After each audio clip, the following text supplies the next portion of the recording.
seguindo o nosso livro que estamos vendo, Cristologia, hoje as duas últimas lições, que é a lição 9 e a lição número 10, né? Lição 9, lição número 10.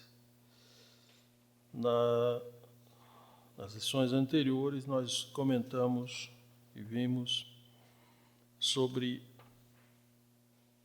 as aparições de Jesus, sobre a sua ressurreição e sobre a sua ascensão aos céus.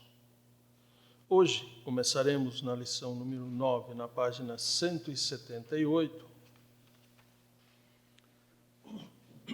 Página 178. Sacerdócio de Cristo e a sua segunda vinda. Vai ser essa lição número 9. Sacerdócio de Cristo, sua segunda vinda. Na página 178, o sacerdócio eterno de Cristo. Sacerdócio. Cristo, o sumo sacerdote, seu ministério hoje. Cristo, sumo sacerdote, seu ministério hoje.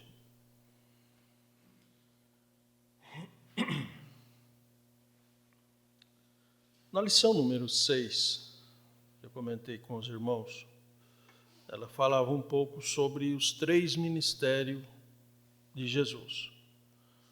Como profeta, como rei, como sacerdote. Eu comentei um pouco com os irmãos a questão de Jesus como profeta. E eu tinha comentado que na lição 9 e 10 nós íamos ter as duas lições referente ao sacerdócio de Cristo. Na lição número 9, Cristo como rei, na lição número 10. Então, como profeta, eu vou comentar um pouquinho só para refazer recapitular alguma coisa, né? Para não dizer que não comentamos nada, e depois seguimos com a lição número 9, que sacerdote, o sumo sacerdote, seu ministério hoje.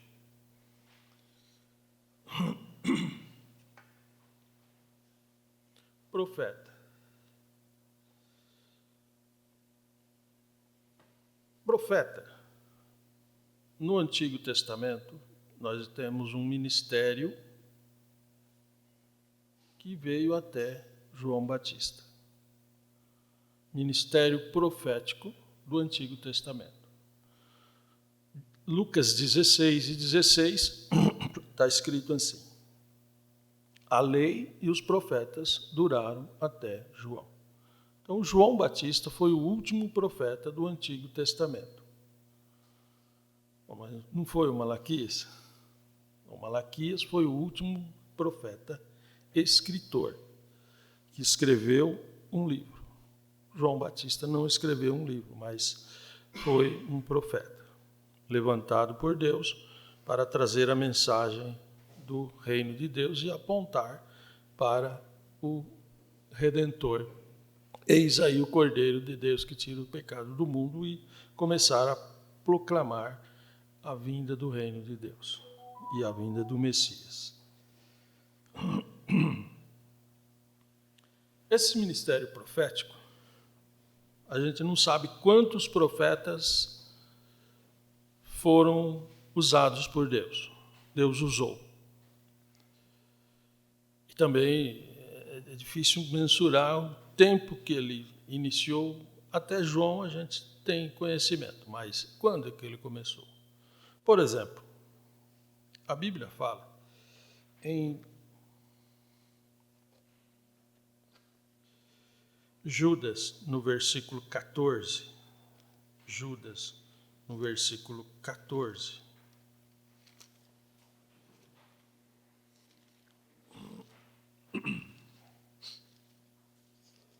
A seguinte mensagem: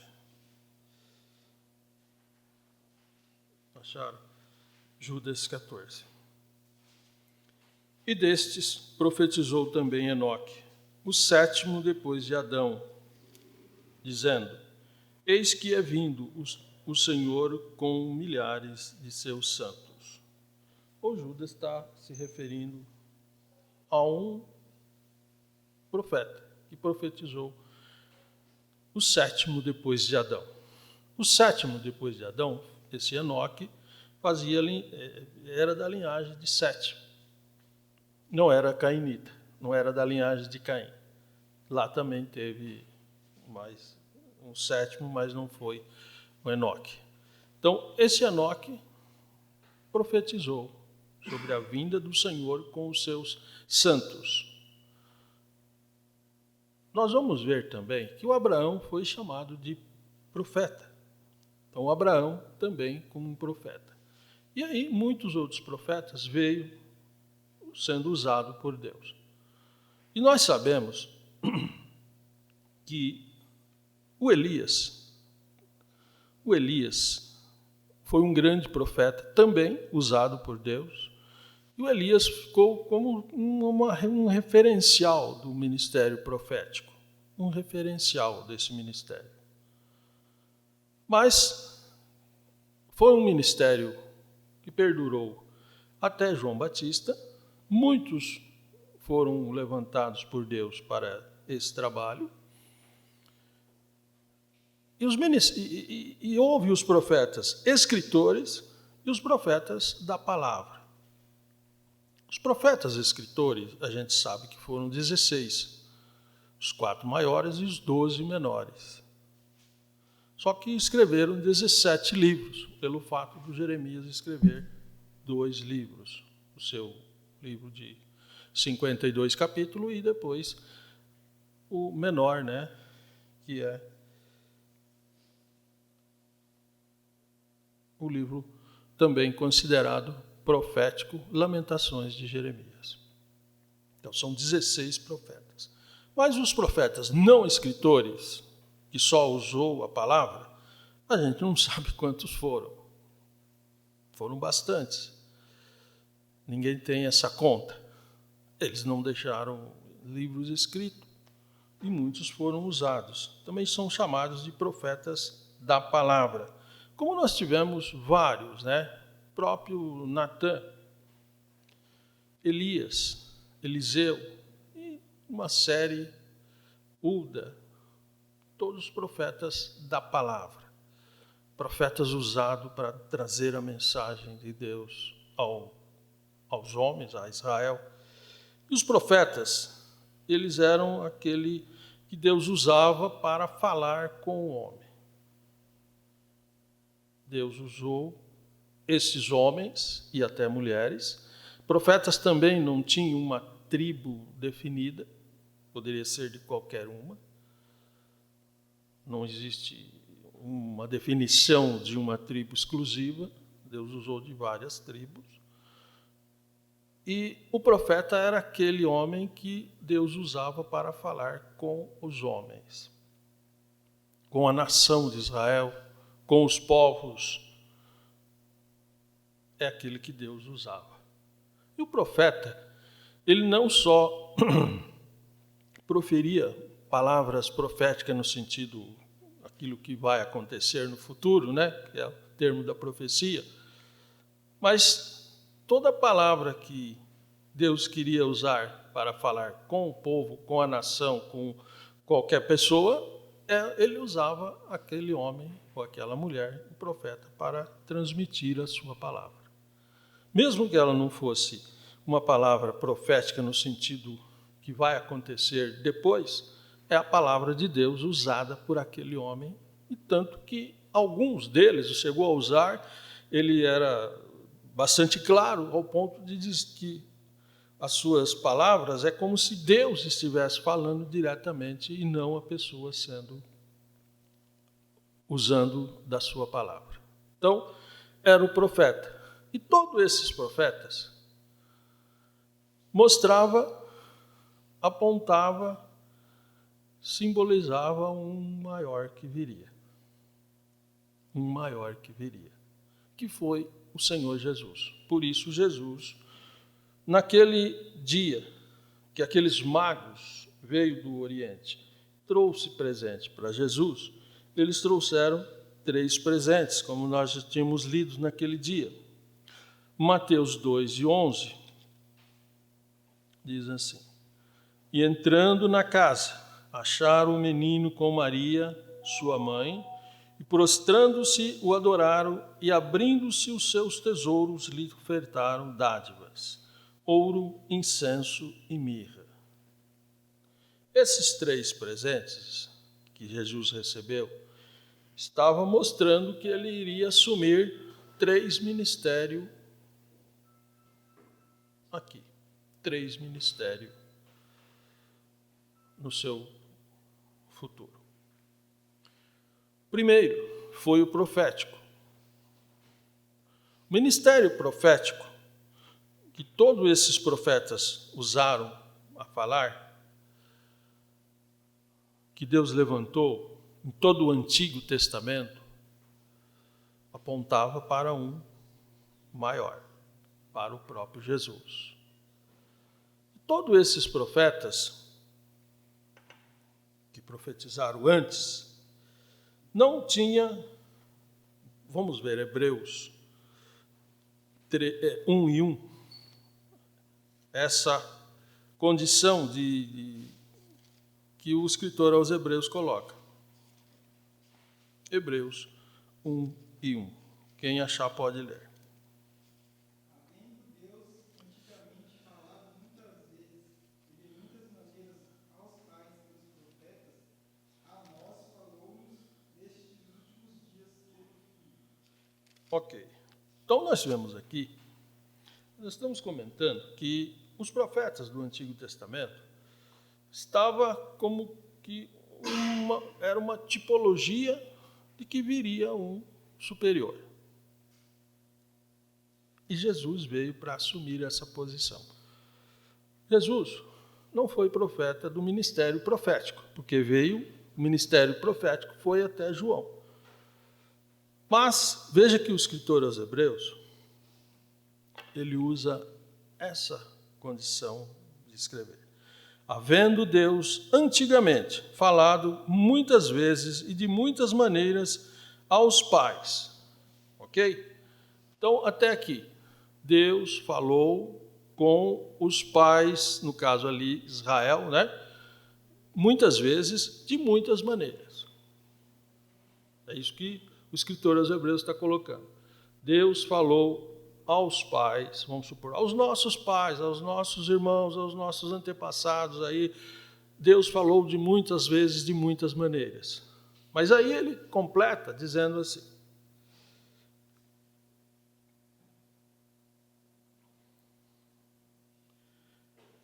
pelos profetas.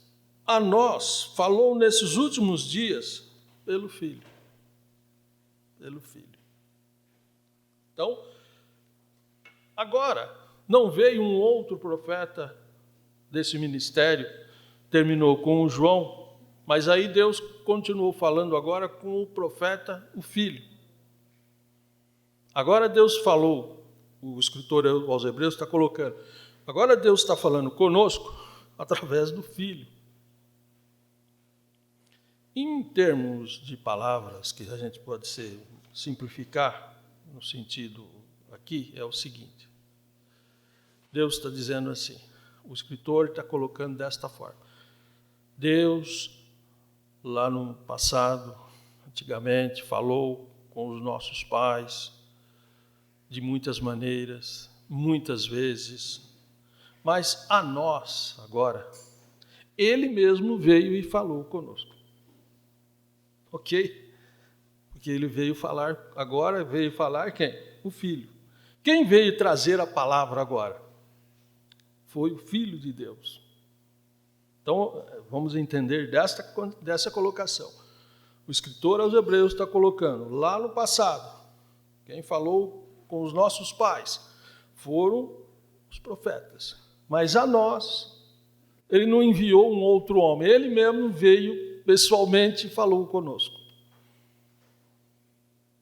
Não foi ele que Não foi a segunda pessoa da Trindade que se encarnou e veio até nós? Então é o próprio Deus que veio falar com o homem. Então ele é o maior do que todos os antigos que falaram anteriormente. E por isso ele cumpriu esse ministério profético nos seus 3 anos e pouco, 3 anos que aqui esteve, trazendo a mensagem da salvação, trazendo a mensagem da palavra de Deus, a graça ao povo de Israel e felizmente a toda a humanidade.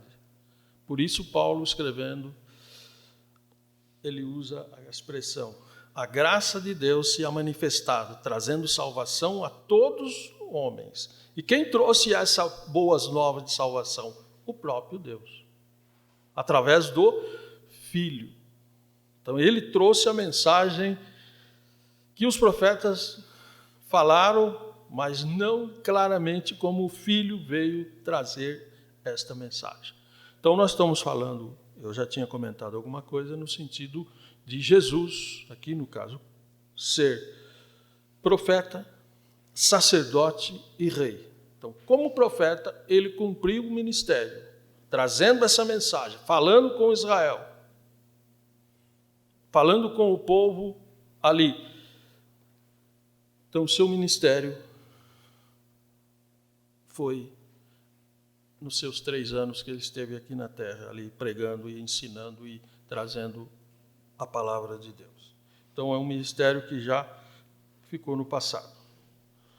Vamos falar agora então, começando pela página 178, Cristo, sumo sacerdote, seu ministério hoje.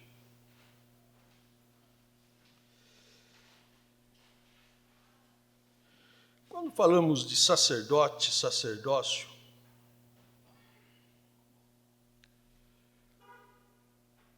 também o sacerdócio começou lá no Antigo Testamento. Nós vamos ver que os povos não judeus, não israelita, muitos povos que se formaram, tinham o seu rei e tinham também os seus sacerdotes. Tinham também os seus sacerdotes. Israel, a gente vai ver um sacerdote chamado Jétro, sogro de Moisés, que foi muito útil, trazendo palavras importantes para o próprio Moisés. Mas era um sacerdote medianita, de Median. E o sacerdócio levita, ele começa lá com a chamada de Deus pelos irmãos de Moisés, o Arão. Vamos ver 28, 1 a 3 de Êxodo. Êxodo 28, 1 a 3. Quem achar pode ler.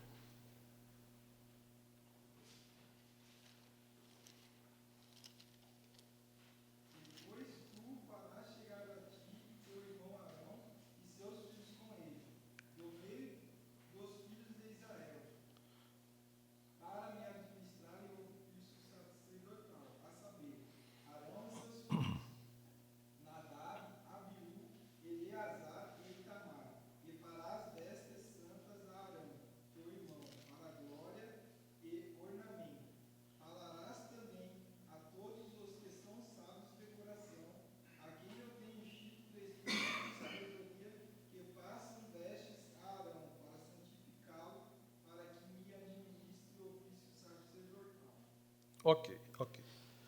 Nós vemos que aqui Deus escolheu o irmão de Moisés, Arão, para ser o primeiro sumo sacerdote. Então aqui Deus, ele faz um pacto com a nação de Israel aqui. Nós sabemos que o povo de Israel, os israelitas, eles foram formados praticamente no Egito, A gente conhece, deixa eu recapitular para vocês o seguinte, quando vai falar da nação de Israel, a gente tem aquela sequência que eu comentei já com vocês. Deus, Adão, Sete, ok? Sete. De Sete vem aquela linhagem até Noé, uma sequência, Noé, aí vem o dilúvio, tal, do capítulo 6 até o capítulo 10, 11 ali, o que aconteceu no dilúvio.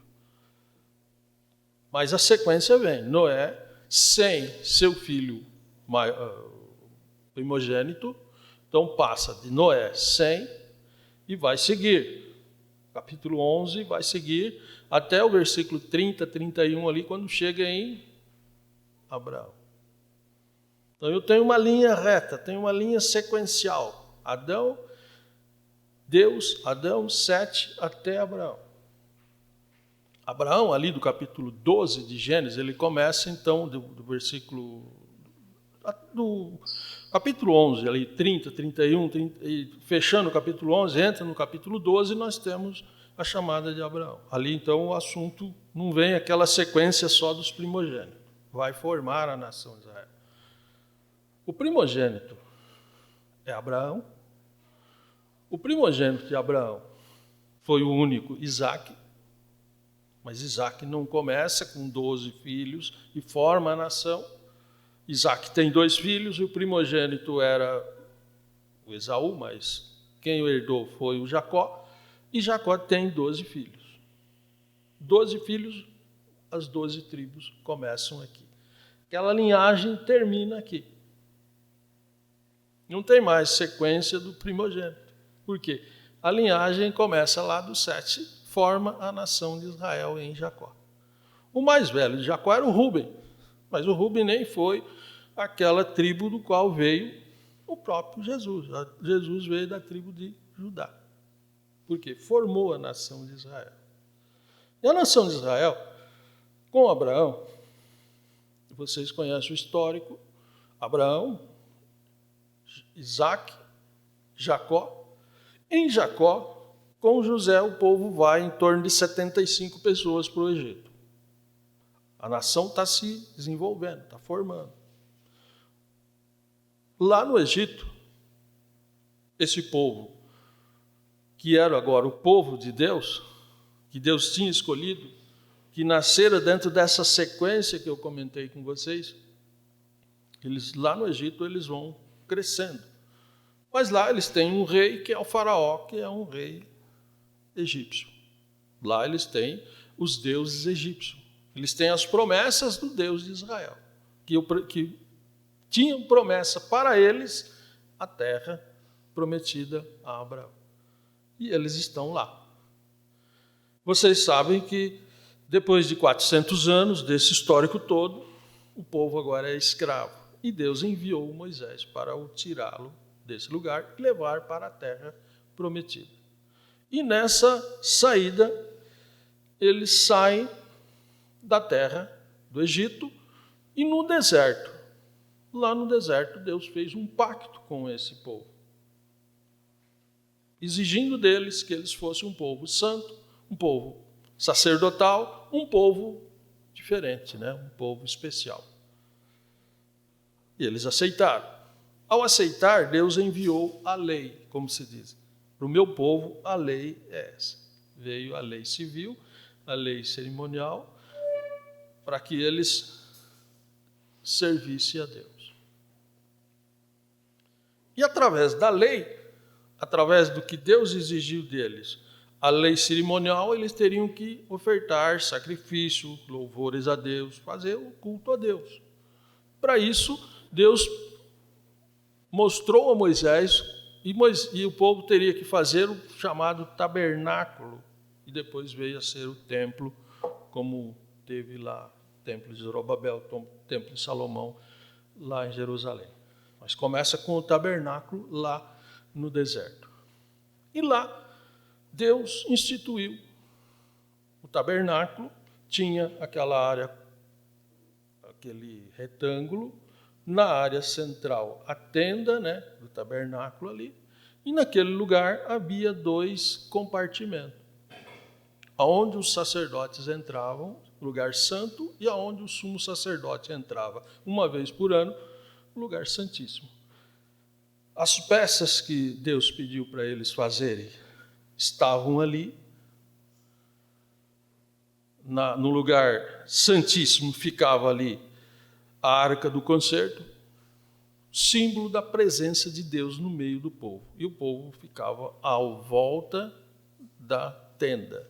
Em todos os lugares que eles saíam, no deserto, parava a caminhada, acampava-se, erguia o tabernáculo e eles ficavam à volta, símbolo de Deus no meio do povo. No meio do povo. E aí, então, Deus instituiu um sacerdócio, chamado sacerdócio levítico. E ele chama toda a tribo de Levi para servir a ele. Mas para o sacerdócio, para ser sumo sacerdote e sacerdote, teria que ser da descendência de Arão. Ok? Alguém poderia ser levita, mas não ser da tribo, ou ser levita, da tribo de Levi, mas não ser da casa de Arão. Por quê? Ele chamou o primeiro sumo sacerdote, Arão, irmão de Moisés, e os seus filhos como sacerdotes. E ali deu início, e essa sequência, ela veio por todo o Antigo Testamento.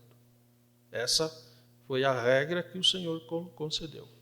E para o homem chegar-se a Deus, ele instituiu um sacerdote. O sacerdote, o chamado sumo sacerdote, era o líder dos sacerdotes. E ele era aquele que tinha a incumbência de entrar todo ano, uma única vez, lá no chamado Santo dos Santos, para ofertar oferta de sacrifício por todo o povo, toda a nação. Isso era uma vez por ano. E era o sumo sacerdote. Não era com os outros sacerdotes, só entrava no lugar santo. Que ali nesse lugar santo ficava o altar de incenso, candelabro e a mesa dos pães da preposição.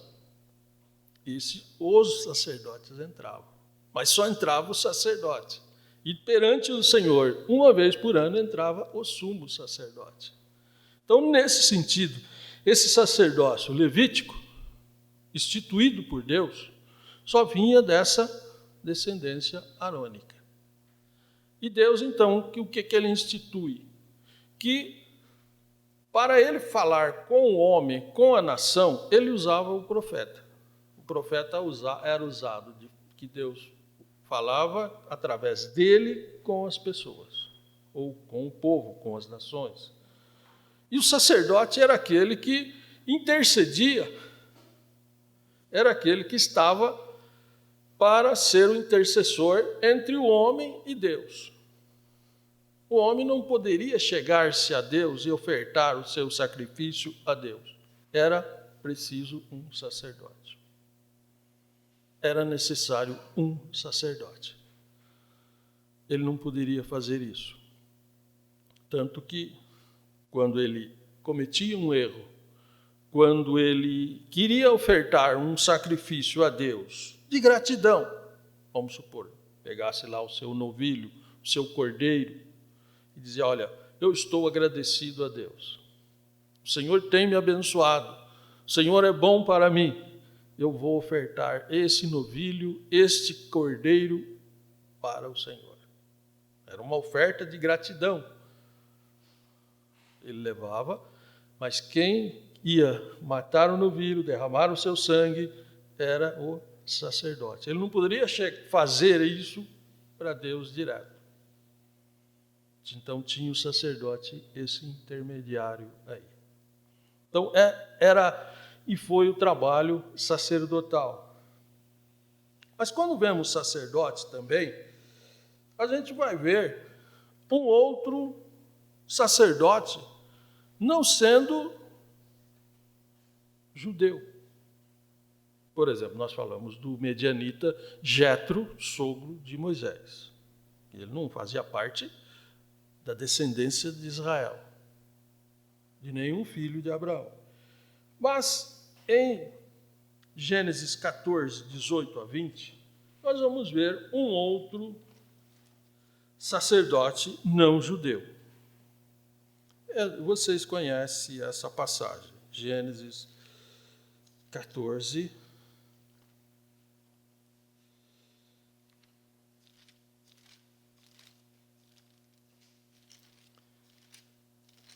quem achar pode fazer a leitura. 18 a 20. E Melquisedeque, rei de Salém, trouxe pão e vinho, e este era sacerdote do Deus Altíssimo. E abençoou e disse: Bendito seja Abrão, do Deus Altíssimo, possuidor dos céus e da terra. Bendito seja o Deus Altíssimo que entregou os teus inimigos nas tuas mãos e deu-lhes o dízimo de tudo. Ok. Temos aqui um capítulo 14 de Gênesis falando de um sacerdote. Um sacerdote chamado Melquisedeque, que era rei de Salém, que depois veio a ser a própria Jerusalém, né? Bem mais para frente, e era sacerdote do Deus Altíssimo. E ele não era levita. Por quê? Se Abraão, nesse tempo, pagou o dízimo a ele, não tinha ainda surgido a descendência de Abraão, ainda não estava em evidência. É antes de Levi, antes do sacerdócio levita, Deus já tinha um sacerdote, Melquisedeque. Mas Deus não usou. Quando Deus tinha da descendência de Abraão, Deus escolheu o irmão de Moisés, que era levita, para ser sumo sacerdote. E essa descendência de Melquisedeque, por que ela não encaixou? Ela não é mais citada, a não ser no Salmo 110, versículo 4. Ele faz uma citação ali. 110, versículo 4 de Salmo. Hebreus, capítulo 7, 1 a 7. Quem pode ler?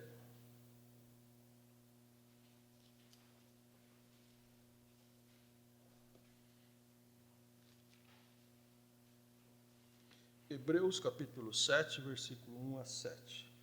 Porque este Melquisedeque, que era rei de Salém, e sacerdote do Deus Altíssimo, que saiu ao encontro de Abraão, quando ele regressava da matança dos reis, e o abençoou. A quem também Abraão deu o dízimo de tudo, e primeiramente por interpretação, rei de justiça, e depois também rei de Salém, que é rei de paz. Sem pai, sem mãe, sem genealogia, não tem princípio de dias, nem fim de vida. Mas, sendo feito semelhante ao Filho de Deus, permanece sacerdote para sempre. Considerai, pois, quão grande era este, a quem até o patriarca Abraão deu os dízimos dos despojos, e os que dentre os filhos de Levi recebem os sacerdócios em ordem, segundo a lei, de tomar o dízimo do povo, isto é, de seus irmãos, ainda que tenham descendido de Abraão. Mas aquele cuja genealogia não é contada entre eles, tomou o dízimo de Abraão e abençoou o que tinha as promessas. Ora, sem contradição alguma, o menor é abençoado pelo maior. Ok. Bom, o que aconteceu lá no capítulo 14 de Gênesis ficou lá.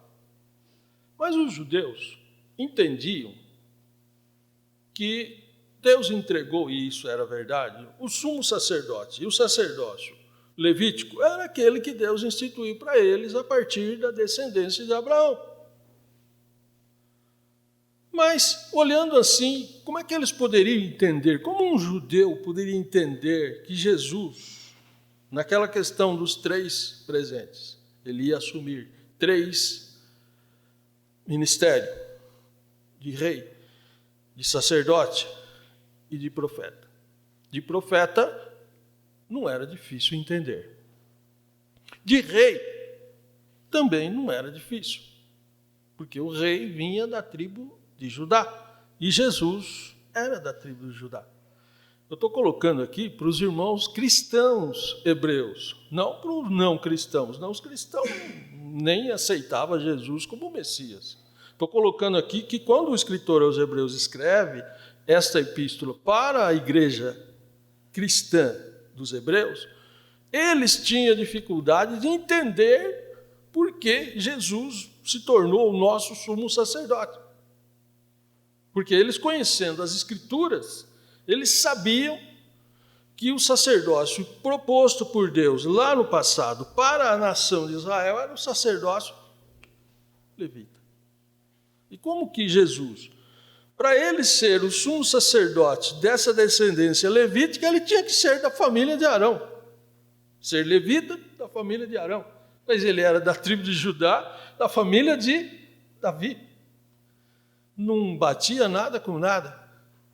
E aí, então, o Espírito Santo usa esse escritor para mostrar que Jesus, na realidade, não era o sumo sacerdote dessa descendência, desse sacerdócio levítico, mas que ele era da descendência, a sequência desse ministério era do sacerdócio de Melquisedeque.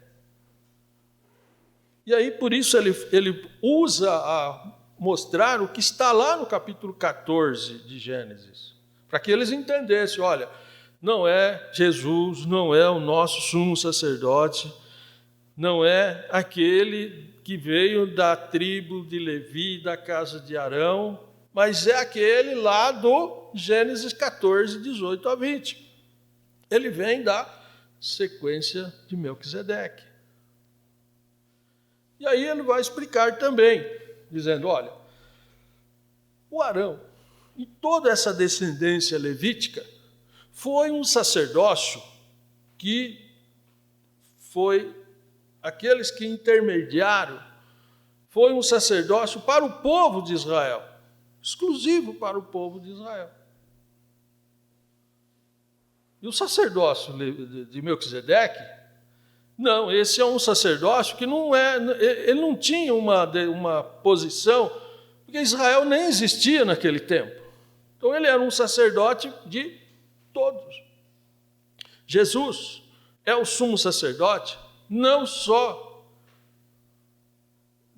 para Israel, mas para a igreja, para todos aqueles que crêem. Então, para ele ser hoje o nosso sumo sacerdote, e o Jesus, nesse ministério de sumo sacerdote, ele é o sumo sacerdote não só por um povo, só por uma nação, como era o sacerdócio levítico, mas para todos os povos, todos os cristãos de todas as nações. E ele usa o termo aqui, que o Melquisedeque, ele não tinha genealogia, mas a gente entende que o Melquisedeque não era um ser espiritual, era uma pessoa, era um rei. As pessoas conheciam ele ali. E o Abraão também conhecia ele, porque o Abraão foi entregar o seu dízimo ao Melquisedeque. Se o Abraão não conhecesse ele nem como rei, nem como sacerdote, como é que ele ia chegar lá e dizer, olha, está aqui meu dízimo?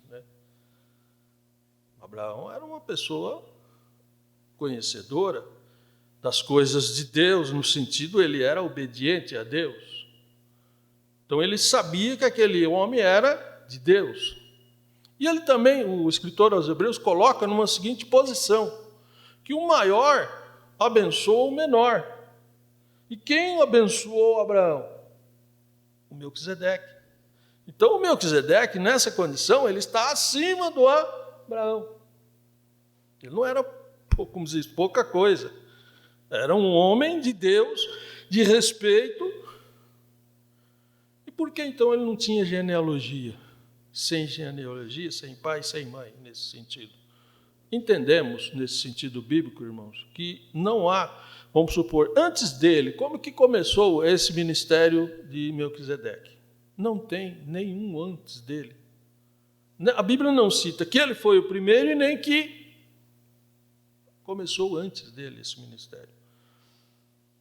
Não tem uma genealogia antes dele, nesse sentido do seu ministério sacerdotal. E depois dele, quem foi o próximo? Também não tem citação bíblica, a não ser como eu citei para vocês, lá no Salmo 110:4, e depois Hebreus. Então é como você ter uma linha sacerdotal, que você tem aqui um ponto inicial, Melquisedeque. Você tem um ponto em Salmos e depois você tem a sequência aqui no Novo Testamento, em Hebreus. É esse ministério que começa, que é citado Melquisedeque. E é o que chega em Jesus. Você não tem, Deus não está dizendo, ele começou aqui ou ele não começou, mas você tem um ponto aqui. E aqui em Jesus ele não tem término. Nosso sumo sacerdote eterno. Ok, então isso que os hebreus precisavam entender. E por que Jesus, não sendo levita, assume uma posição de sumo sacerdote? Então hoje nós entendemos porque nós temos essa revelação. Mas para os hebreus era difícil. Era difícil, como é que eu vou entender isso? Vamos ler ainda 11 a 17, nessa sequência. Quem pode ler?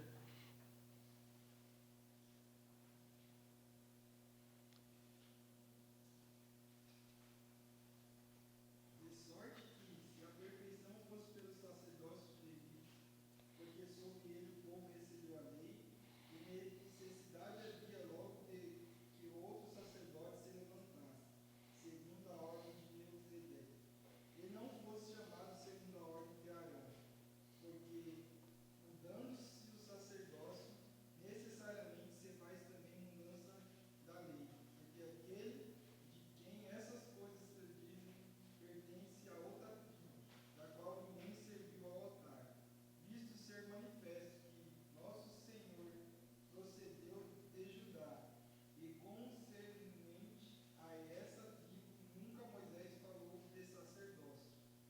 E muito mais manifesto é ainda assim, a semelhança de Melquisedeque se levantava um sacerdote, que não foi feito segundo a lei do mandamento carnal, mas segundo a virtude da vida incorruptível, porque dele assim se testifica, tu és sacerdote eternamente, segundo a ordem de Melquisedeque. Ok, então temos aqui uma explicação para que possamos agora entender por que Jesus, não sendo levita, não sendo da casa de Arão, assume o sumo sacerdócio, mas não o sumo sacerdócio levita.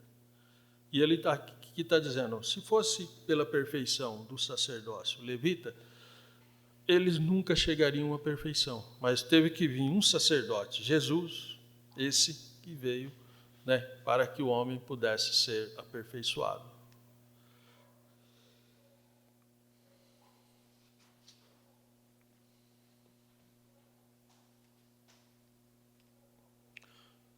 Jesus, hoje ele está ministrando como nosso sumo sacerdote. Quando começa o ministério de sumo sacerdote do Senhor? Após a sua ida ao céu, após a sua morte e chegado ao céu, por exemplo, a Bíblia vai citar, o escritor aos Hebreus cita isso também, que, vamos supor, o sumo sacerdote levita, todo ano, uma vez por ano, ele entrava no Santo dos Santos com sangue para ministrar perante o Senhor, intercedendo por toda a nação. E ele entrava lá, fazia, tocava no sangue, tocava na arca ali, fazia toda a sua administração, o incenso e saía rapidamente, terminava o seu trabalho. Era o seu trabalho. Mas o Senhor Jesus, ele fez ao contrário. Ele não entrou nem no tabernáculo, o tabernáculo foi lá no deserto. Depois, quando o templo foi construído em Jerusalém, por exemplo, o templo de Salomão, tinha o mesmo compartimento, era a mesma coisa, o lugar santo, o lugar santíssimo, o sumo sacerdote entrava lá, nada mudou. Mas o Senhor Jesus, ele não entrou naquele santo dos santos lá em Jerusalém. Como o sumo sacerdote, uma vez por ano, entrava na presença de Deus. Ele entrou no santuário perfeito no céu, que o escritor aos Hebreus vai citar, que é o verdadeiro tabernáculo, e aquele da terra era uma réplica. Mas ele entrou no principal e foi na presença do Senhor, e não entrou com sangue, como o sumo sacerdote levita fazia, né? Ele entrava com o sangue do animal, que servia para ele e para a nação. Mas o Senhor Jesus, ele vai à presença do Senhor no templo, no santo dos santos do céu, lá na presença do Senhor. E lá ele apresenta não o sangue do animal, mas o seu próprio sangue. E ali ele não fez aquela ministração e saiu da presença do Senhor, ele sentou à destra do Senhor. E lá ele é o nosso sumo sacerdote. E por isso o véu do templo se rasgou, como se diz. Agora não é mais necessário alguém chegar na presença do Senhor desta maneira. Por quê? O principal, aquele que não era levita, mas que veio dessa ordem de Melquisedeque, subiu e entrou na presença do Senhor com o seu próprio sangue, e ali sentou à destra do Senhor. Então hoje ele é o nosso sumo sacerdote até o arrebatamento da igreja. Até o arrebatamento da igreja. Então, ministério profético, Jesus ministrou aqui na terra. Ministério sacerdotal, ele aí está em evidência até hoje e vai até o arrebatamento da igreja. Até o arrebatamento da igreja. Então, esse é o ministério sacerdotal que o Senhor veio como nosso sumo sacerdote. Para provar que a Bíblia é a palavra de Deus correta, que o escritor dos Hebreus fala aqui, que Jesus, o nosso sumo sacerdote, da descendência de Melquisedeque, e nós podemos dizer, mas será? Ele não era levita? Será que ele é o nosso sumo sacerdote mesmo? Será que o escritor dos Hebreus foi usado pelo Espírito Santo e é a verdade mesmo? Lendo Apocalipse, capítulo 1, podemos até ver, Apocalipse, capítulo 1.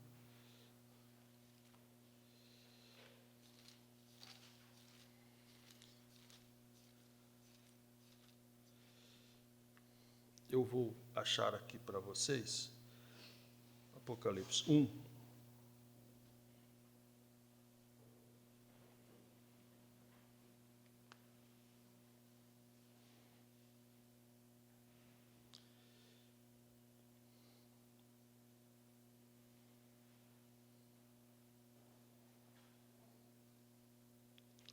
Versículo 13 a seguir, eu vou ler para vocês.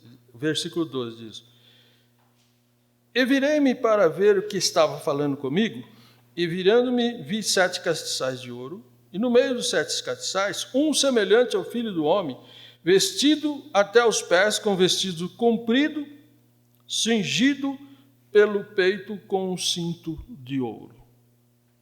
Essa era a vestimenta do sumo sacerdote. Então, o João, quando ele viu o Senhor ali, João está lá em Pátimo, E quando o Senhor se faz presente a ele ali, eu penso assim, irmãos, que João era um domingo, aquele dia, e ele estava ali. Ele era um prisioneiro. E o Senhor vem por trás, não veio assim surgindo pela frente. Ele ouviu a voz de trás. Por isso que ele virou, para ver quem estava falando. O Senhor provavelmente falou: João, mas João, estou sozinho aqui. Ele vira para ver e ele viu o Senhor nessas condições. Ele vai seguir falando como ele viu Jesus, olhos de fogo, pés reluzentes, tudo. Mas ele viu ele com aqueles vestidos brancos com um cinto de ouro aqui, no lado do peitoral.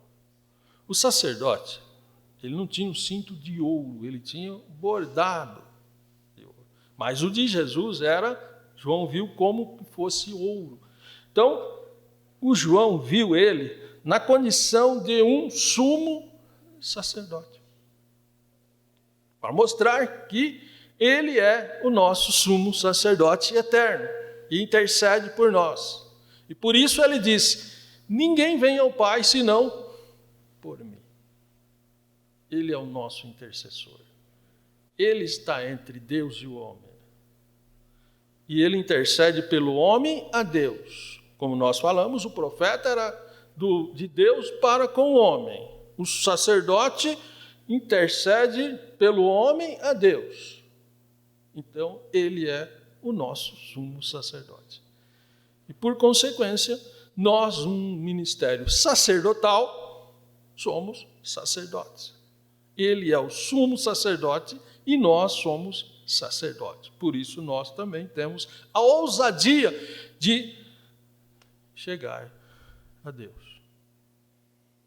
Ok? Essa parte de sumo sacerdote.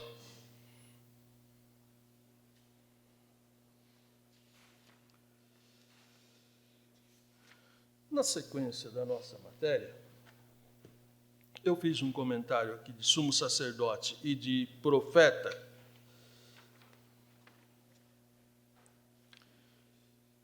O que o irmão colocou aqui no seu livro. No Antigo Testamento, os sacerdotes eram figuras representativas de Jesus. Então, era uma figura de que viria um maior. No caso, mesmo eles sendo levitas, ok? Não sendo só o Melquisedeque, mesmo sendo sacerdote levitas.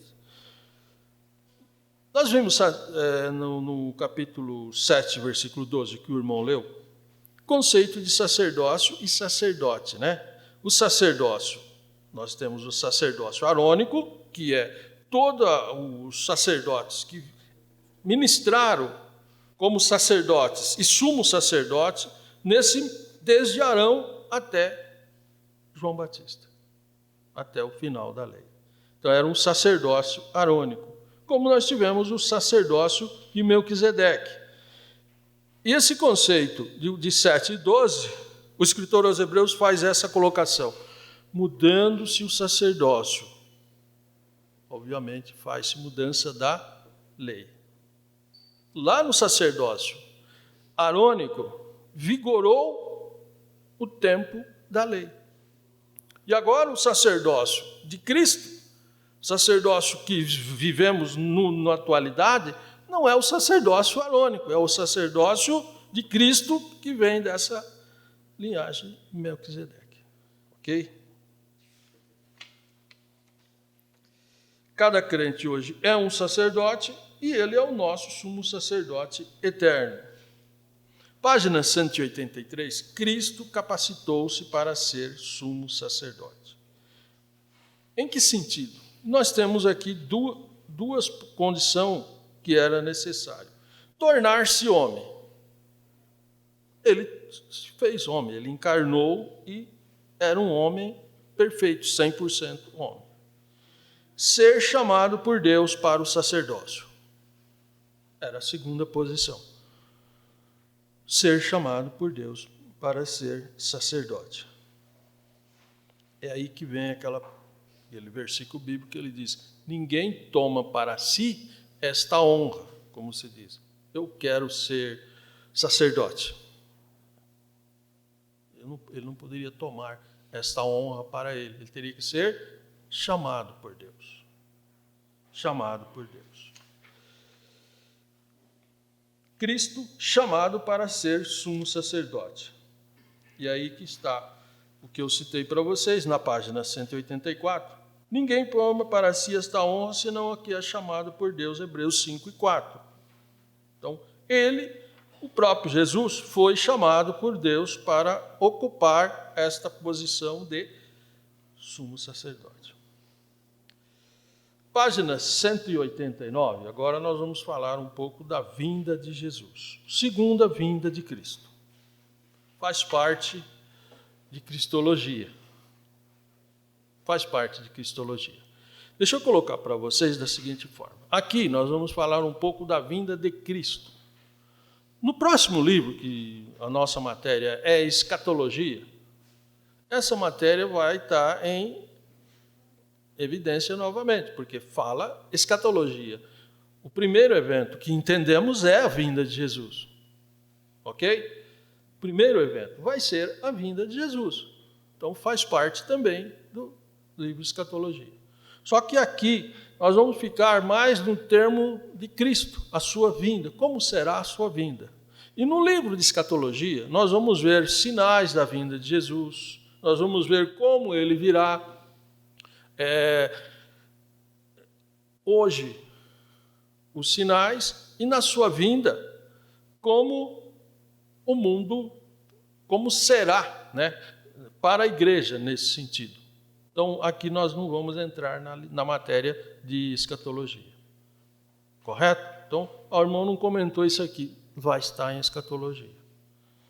Em escatologia nós vamos ver essa parte. O que é a segunda vinda de Jesus? Vamos comentar da seguinte forma. Quando se fala em segunda vinda de Jesus, é porque a primeira já aconteceu, não é assim? Já é a segunda, então já aconteceu a primeira.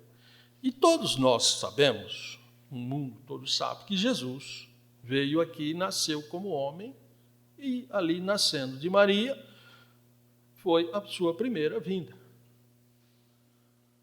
Por quê? O próprio Paulo, escrevendo aos Gálatas, diz, né? Vindo a plenitude dos tempos, Deus enviou o seu Filho, nascido sob a lei. Então, se Deus enviou o seu Filho, ele veio. Não é como uma pessoa que nasce aqui, mas ele nunca foi de um outro lugar, correto? E Jesus, na sua primeira vinda, a segunda pessoa da Trindade, deixou a sua posição e se encarnou aqui, se fazendo 100% homem. Então, ali entendemos a primeira vinda de Jesus. E a segunda vinda é aquela que esperamos. É a que esperamos. A segunda vinda de Jesus. Na teologia, quando se fala não deixa de ser uma matéria escatológica, que nós vamos ver no próximo livro, mas quando se fala em escatologia, quando se fala nessa parte, não há entre os evangélicos uma definição única com respeito à segunda vinda de Jesus. Não há uma unidade. Existem pensamentos divergentes. Existem ideias diferentes. Por exemplo, existe em relação à tribulação, existem vários pensamentos evangélicos com respeito à tribulação e calculando a segunda vinda de Jesus baseado na tribulação. Não há uma unidade em que Jesus virá antes de iniciar a grande tribulação, ou no meio da tribulação, ou depois da tribulação. Você tem pensamentos nesse campo todo. Então você tem os pré-tribulacionistas, os mid-tribulacionistas e os pós-tribulacionistas. Você tem os amilenistas, os pré-milenistas e os pós-milenistas. Vamos comentar um pouco mais na parte de escatologia. Só vou comentar aqui que, quando se fala da segunda vinda de Jesus, sempre está se tornando como base a grande tribulação. Por isso, existe também aqueles que entendem que Jesus não virá. Não é assim? Então, ele não vai vir. E não está esperando Jesus, mesmo sendo cristão. O Testemunho de Jeová não está esperando Jesus. Os mormons não estão esperando Jesus. Algumas tendências do cristianismo, que se dizem cristãos, mas do lado do espiritismo, não está esperando Jesus. Não está esperando Jesus. Mas a igreja, os salvos, esses estão esperando Jesus. Independentemente de ser pré, mid ou pós, estamos esperando Jesus. E a questão da segunda vinda de Jesus, baseado na tribulação, como nós temos citado, baseado no início da grande tribulação, por isso existe o pré, mid e pós, ficar nessas três que é mais fácil, mid, pré, pós. Existe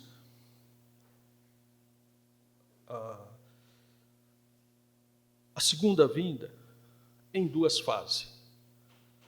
E quem definiu isso foi a teologia. Eu entendo que se fosse colocado, vamos supor, primeira vinda de Jesus, quando ele nasceu lá de Maria, primeira vinda. Segunda vinda, arrebatamento da igreja. Terceira vinda, que não existe, estou só colocando, quando ele vier em glória, depois da grande tribulação. Seria uma forma talvez mais fácil. Não sei se para os irmãos, para mim seria talvez mais prático, né, de usar.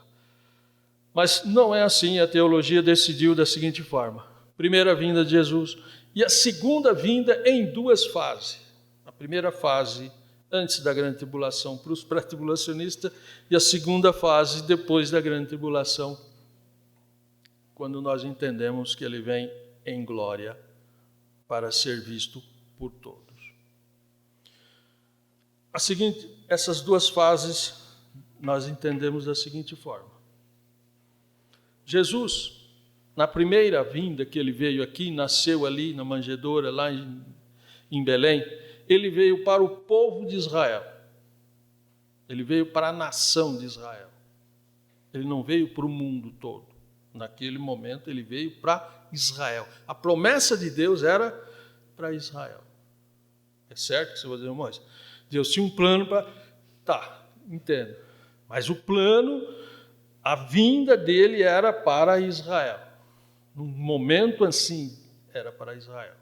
Vocês sabem daquela mulher Ciro-Fenícia, que tinha uma filha problemática. E lembra que ela foi até Jesus, pediu que ele pudesse ajudá-la. O que ele disse para ela? Quem se lembra?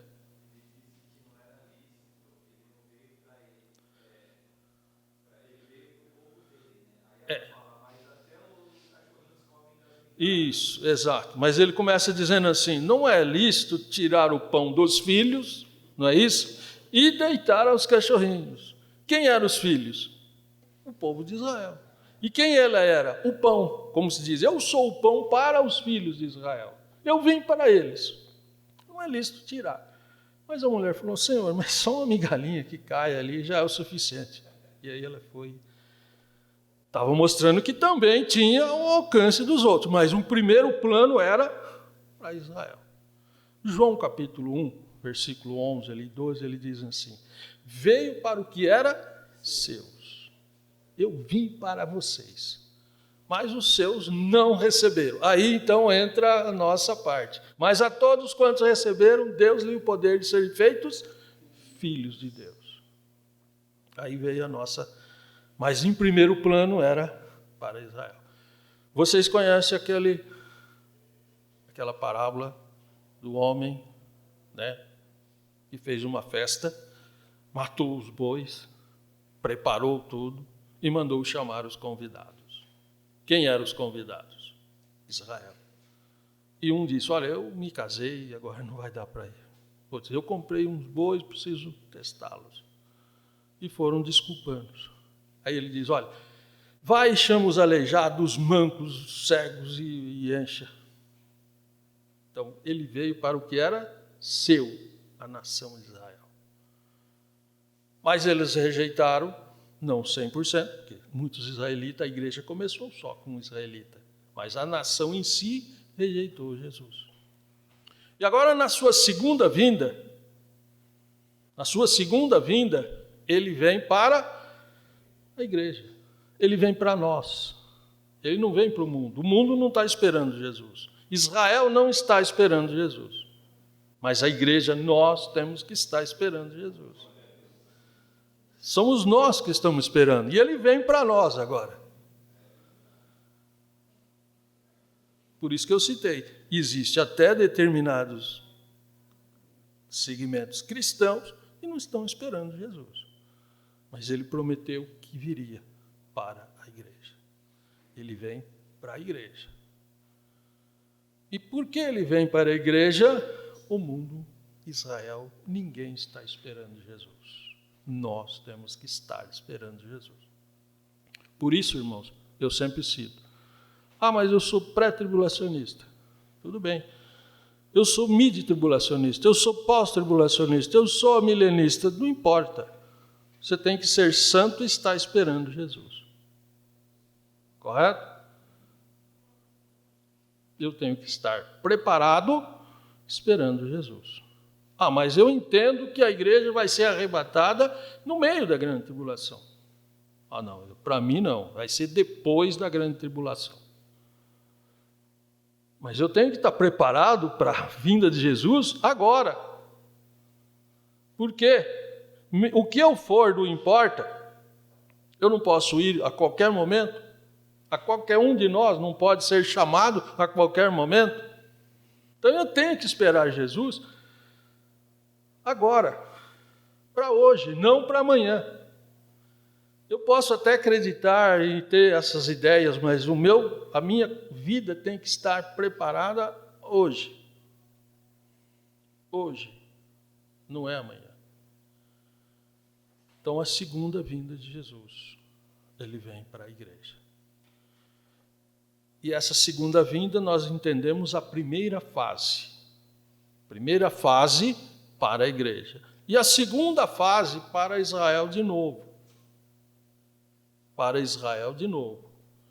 Entendemos, dentro do nosso ponto teológico, que a segunda fase, se dando no final da grande tribulação,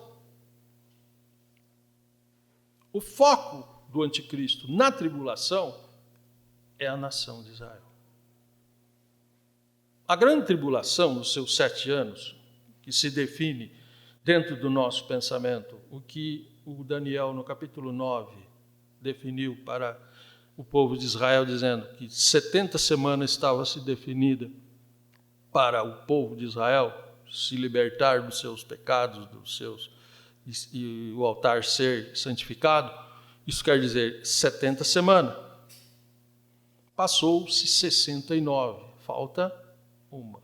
E essa uma é o que entendemos a grande tribulação. E Israel é o alvo do anticristo. A grande tribulação atingirá toda a terra, mas o alvo principal é o anticristo. E no seu final, o anticristo formará um grande exército para tentar fazer com que Israel seja eliminada.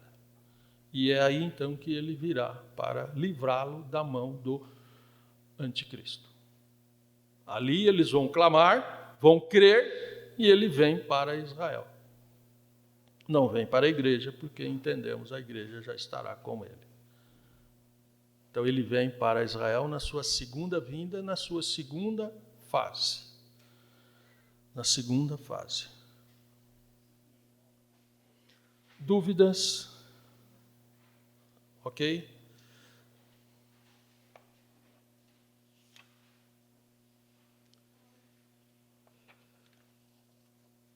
É nesse sentido que se entende que a primeira fase da segunda vinda de Jesus se entende o arrebatamento da igreja. E a segunda fase da segunda vinda, a primeira fase é essa do arrebatamento da igreja. A segunda fase da segunda vinda de Jesus é quando ele vem em glória, em poder e grande glória. Ok? Página 190. Algumas diferenças entre o arrebatamento da igreja e o dia da revelação do Senhor em glória. É o que eu citei para vocês. Diferença entre o arrebatamento da igreja, primeira fase, a vinda do Senhor em glória, segunda fase.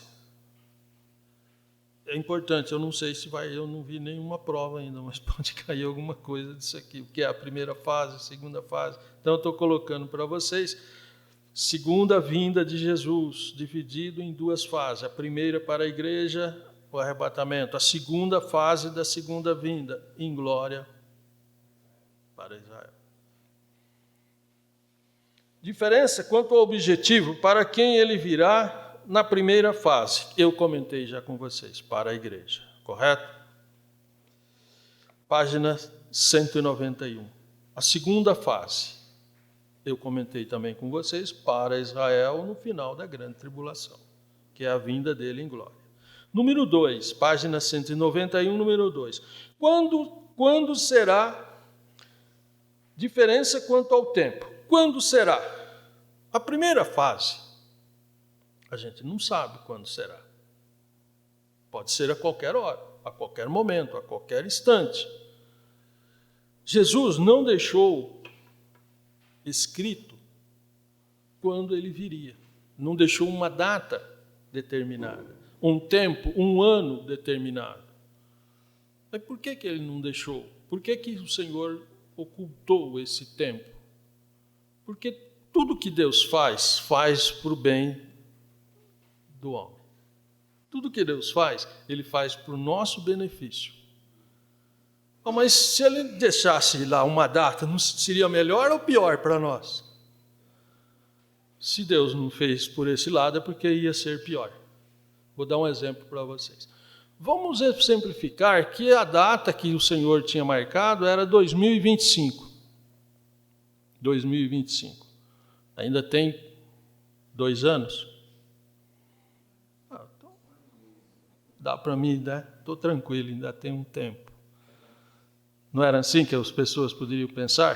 Está longe, ainda dá para ficar aí meio tranquilo. Depois, quando estiver perto, eu me aproximo. Mas ele não deixou a data. Ele pode vir a qualquer momento. E ele pode vir a mim a qualquer hora, a qualquer momento também. Por isso eu tenho que estar preparado todo dia, toda hora. Qualquer momento. Então isso é bom para nós. Eu preciso preparar hoje, amanhã, sempre estar preparado. Porque eu não sei a hora. Se eu soubesse a hora, eu me relaxava e não seria tão viável. Mas Deus é bom, por isso Ele não quer nos surpreender, Ele quer nos ajudar. Então a gente não sabe o tempo. E na segunda fase? Aí sim a gente tem esse tempo mais ou menos pré-determinado, 7 anos. Então vamos supor, se ele vir hoje, 2023, ele vai voltar para Israel na segunda fase em 2030. Estou colocando 7 anos aqui. Correto? Página 192. Como será? Diferença quanto ao modo da sua vinda. São fases diferentes. Na primeira fase, que é para a igreja, só a igreja vai perceber.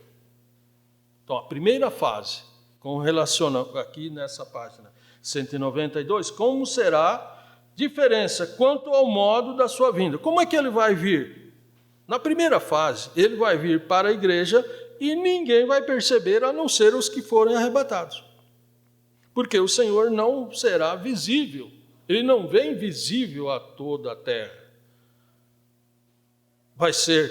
Ele não chega à terra, segundo Paulo, né? Segundo a palavra de Deus, ele nas nuvens, ele virá até as nuvens e o Espírito Santo levará a sua igreja e apresentará a ele. Mas quem vai perceber isso? Só a igreja. É o modo que ele virá na primeira fase. E na segunda fase, todos os vivos que estiverem na terra verão. É o versículo que diz: todo olho verá. Quem estiver vivo aqui, lógico, né? Quem estiver aqui vivo vai ver. Esse é o dia que ele vem em glória, com poder e glória. Número 4, na página 193. Quanto ao local, diferença quanto ao lugar do encontro com Jesus. A primeira fase, nos ares, como citamos, com a igreja nos ares. Local, essa diferença é aí. Na página 194, a segunda fase, o mesmo lugar que ele subiu lá no Monte das Oliveiras. É ali que está registrado que ele descerá, da onde ele foi assunto ao céu, ele regressará naquele mesmo local. Esse local ali é praticamente ali, bem próximo ao centro de Jerusalém. Ali é provavelmente que a batalha com o anticristo, com o seu exército, fechando Israel, e é ali que ele vai descer para livrá-lo, o povo judeu, do exército do anticristo. Então ali é onde o povo vai ver. Mas por que a Bíblia diz que todo olho verá? Como eu citei, dos que estiverem aqui vivos, né? Todo olho verá nesse sentido. Porque se ele vir lá em Israel, aqui quem está no Brasil não pode ver, porque é quase oposto, né? É o oposto da Terra, quase, não totalmente, mas uma boa diferença de fuso horário. E não é perceptível. Mas existem as televisões, tudo que está aí mostrando os acontecimentos lá, e é provável que verá esse desfecho quando ele destruirá o exército do anticristo. Verá quem estiver ali próximo e os que estiverem em outros lugares. Estará acompanhando esse desfecho. Como se diz, Israel vai ser eliminado. Olha, o ataque do anticristo, todo mundo olhando, ele vem e destrói o exército do anticristo. É o que cremos. Então, por isso, todos vão ver. Todos estão torcendo pelo anticristo. Todos ali. Agora ele vence. E ele perde. Ele perde.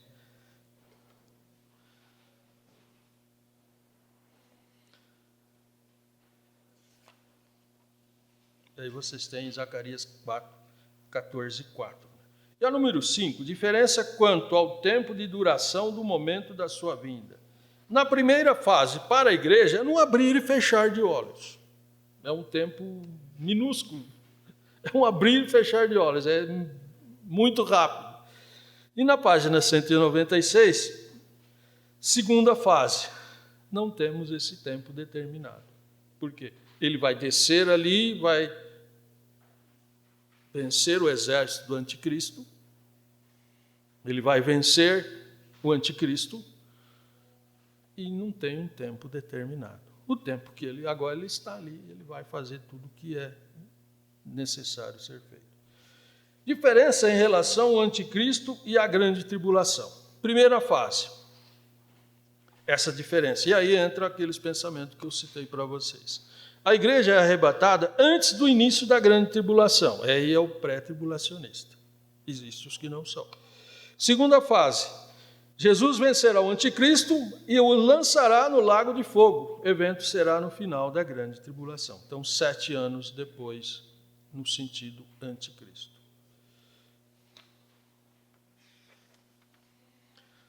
Ok, sobre essa segunda vinda de Jesus. Na próxima matéria, nós vamos comentar outros pontos bíblicos dela, que completa, aqui só está falando da vinda de Cristo mesmo, né? Página 200, lição número 10, vamos comentar sobre Cristo, Rei Juiz de toda a terra. Nós falamos o ministério de Jesus como profeta. Nós falamos do seu ministério como sumo sacerdote, hoje, que passou, profeta, hoje, sumo sacerdote. Até a vinda de Jesus, sumo sacerdote. Mas depois ele vai ser o rei. Porque lá era 3, presentes foram 3, ouro, incenso e mirra. E o ouro está ligado ao seu ministério como rei. Como rei, ele virá.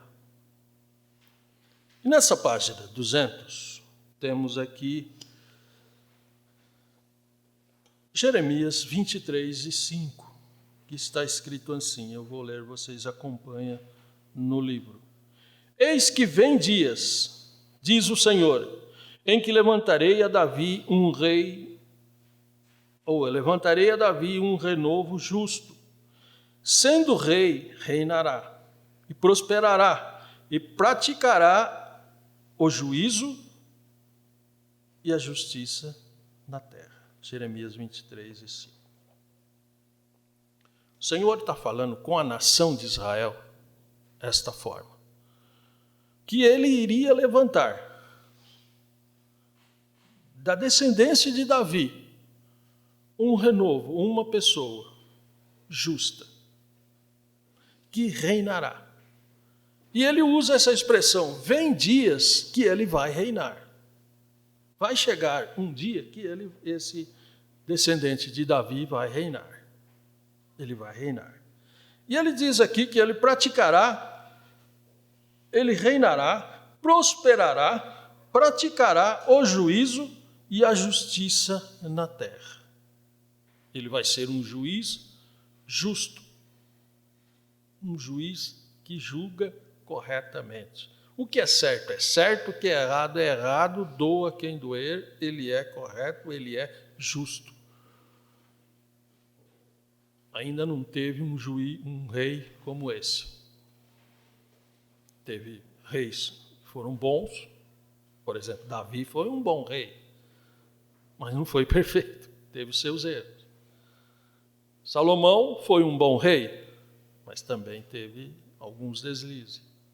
Mas esse rei que o Jeremias está citando aqui, vai praticar justiça, é um rei justo.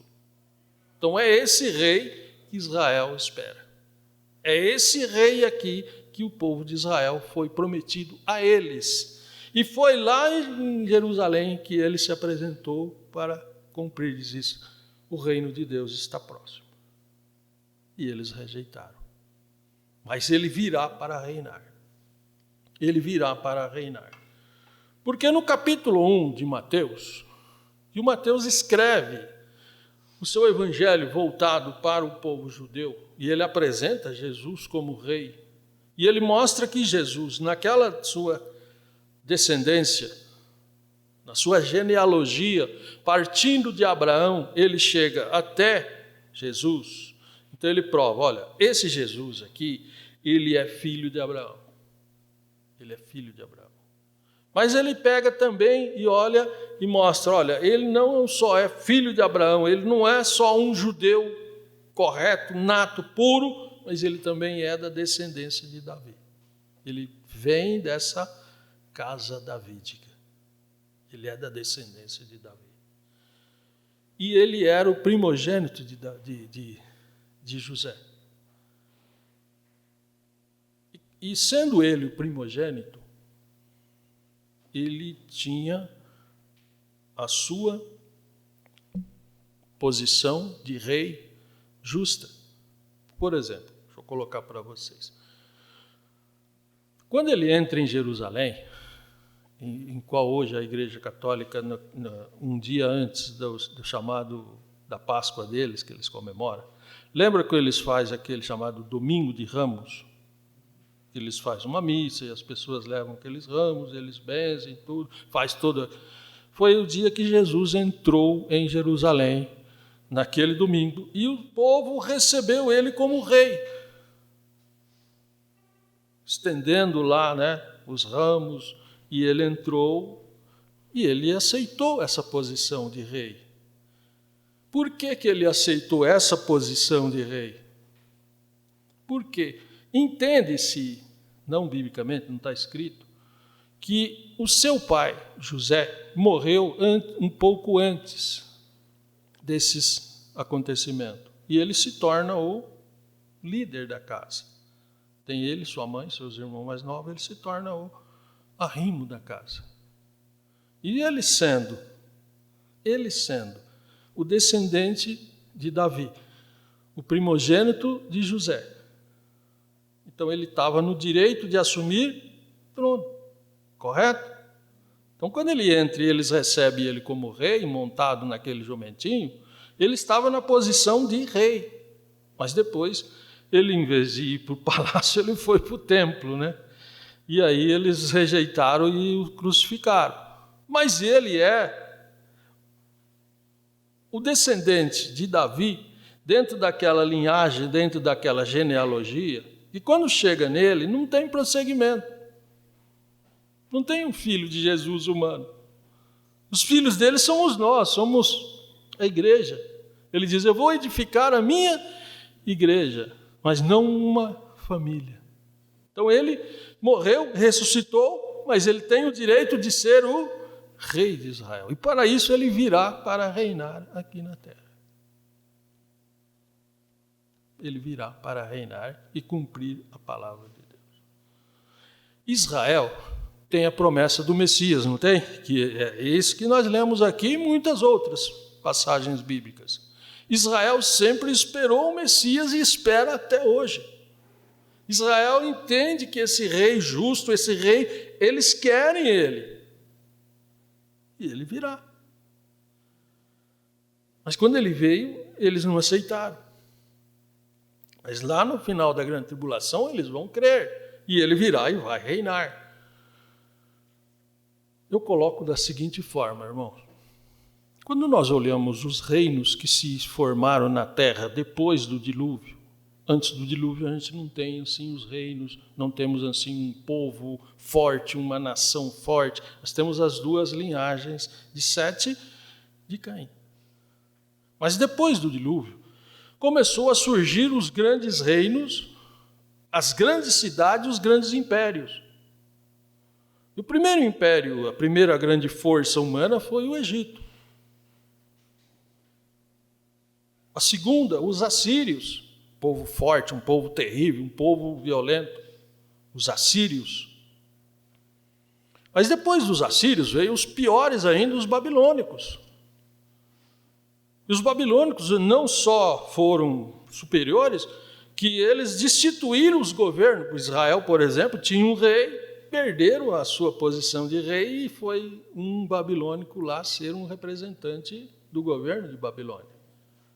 Ele se tornou o grande rei de todos os povos ali da sua região. Depois dos babilônicos veio os medo-persa e mantiveram essa posição como um reino superior, dominante. As nações tinham um governante deles. Não era eles que governavam, eles eram submissos a esses governos fortes. Israel está ali no meio, sendo sempre submisso. Não tinha como não ser obediente a eles. Por exemplo, Israel tinha lá a sua capital, mas quem mandava lá era um estrangeiro.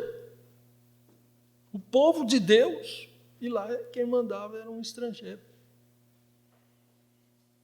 A fortaleza, o grande rei, não era Israel. Mas depois